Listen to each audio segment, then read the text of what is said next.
Hi everyone, welcome to my YouTube channel. ఈ వీడియోలో basic క్లాసెస్లో భాగంగా లెంత్ అనే టాపిక్ని డిస్కషన్ చేసుకుందాము. దానికంటే ముందు నా ఛానల్ని కొత్తగా చూస్తున్నవారు సబ్స్క్రైబ్ చేసుకోండి. దాని పక్కన ఉన్న బెల్ ఐకాన్ని నొక్కి ఆల్ మీద క్లిక్ చేస్తే నేను చేసే ప్రతి వీడియో కూడా మీరు నోటిఫికేషన్గా పొందవచ్చు. సో క్లాస్లోకి వెళ్దాము. లెంత్ అనే టాపిక్ని మనం ఎందుకు చూస్తాము, లెంత్ అనేది ఎందుకు యూజ్ చేస్తాము అంటే కొన్ని ఆబ్జెక్ట్స్ని మెజర్ చేయడానికి యూజ్ చేస్తాము. సో లెంత్లో కొన్ని యూనిట్స్ ఉన్నాయి. So units of length. So ఏమి యూనిట్స్ ఉన్నాయి అంటే 7 యూనిట్స్ ఆర్ ఇన్ లెంత్లో 7 యూనిట్స్ ఉన్నాయి. సో అవి ఏవేవి? ఫస్ట్ వన్ మిల్లీమీటర్, దీన్ని షార్ట్ ఫామ్లో ఎంఎం అని రాస్తాము. సెకండ్ వన్ సెంటీమీటర్, సో దీన్ని సిఎం అని రాస్తాము. థర్డ్ వన్ డెసిమీటర్, సో దీన్ని డిఎం అని రాస్తాము. ఫోర్త్ వన్ మీటర్, దీన్ని ఎం అని రాస్తాము. ఫిఫ్త్ వన్ డెకామీటర్, సో దీన్ని డిఏఎం అని రాస్తాము.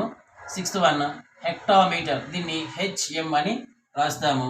లాస్ట్ వన్ కిలోమీటర్స్, దీన్ని కేఎం అని రాస్తాము. సో ఈ 7 యూనిట్స్లలో మనం బేసిక్గా 3 యూనిట్స్ని మాత్రమే యూజ్ చేస్తాము. అవి ఏవేవో చూడండి: సెంటీమీటరు, మీటరు, కిలోమీటర్. సో ఈ సెంటీమీటరు, మీటరు, కిలోమీటర్ని యూజ్ చేసి మనం కొన్ని ఆబ్జెక్ట్స్ని మెజర్ చేయవచ్చు.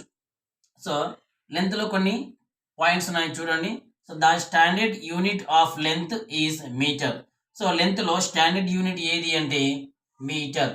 Next, the smallest units of length are centimetres and millimetres. So లెంత్లో smallest units centimetre and millimetre.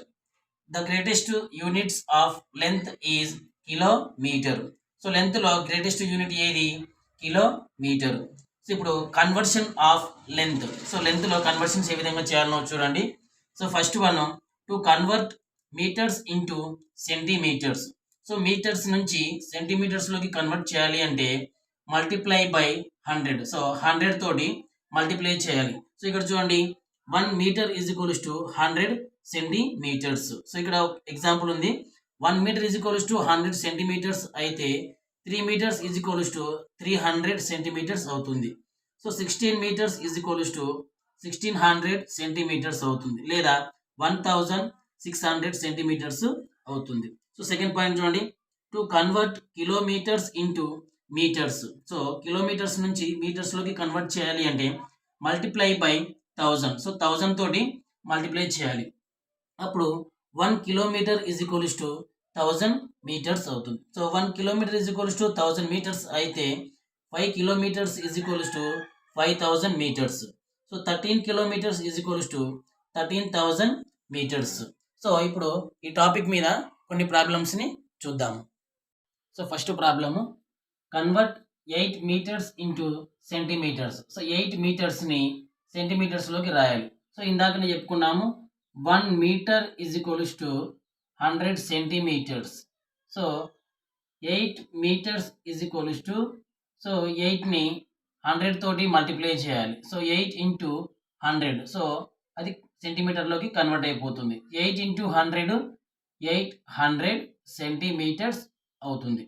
So second problem, convert 5 metres 30 centimetres into centimetres. So దీన్ని కూడా ఎలా రాసుకోవచ్చు? 5 మీటర్స్ ప్లస్ 30 సెంటీమీటర్స్. సో ఈ విధంగా డివైడ్ చేసుకుందాము. So 5 metres is equals to 500 centimetres అవుతుంది, plus 30 centimetres. So ఇప్పుడు ఈ రెండింటిని యాడ్ చేస్తే 530 సెంటీమీటర్స్ అవుతుంది. So next third problem, convert 648 centimetres into metres and centimetres. So ఇక్కడ మీటర్స్లోకి రాయాలి, సెంటీమీటర్స్లోకి కూడా రాయాలి. సో అప్పుడు మనం ఇక్కడ ఇచ్చిన ప్రాబ్లమ్ని ఏ విధంగా రాసుకోవచ్చు? 648 సెంటీమీటర్స్ని 600 సెంటీమీటర్స్ ప్లస్ 48 సెంటీమీటర్స్గా రాసుకోవచ్చు. సో అప్పుడు 600 సెంటీమీటర్స్ అయితే 6 మీటర్స్ అవుతుంది, ప్లస్ 48 సెంటీమీటర్స్. సో ఈ రెండింటిని యాడ్ చేయండి, కలిపి రాస్తే 6 మీటర్స్ 48 సెంటీమీటర్స్ అవుతుంది. సో, ఈ వీడియో మీకు నచ్చినట్లయితే లైక్ చేయండి, షేర్ చేయండి. నా ఛానెల్‌ని సబ్స్క్రైబ్ చేసుకోండి.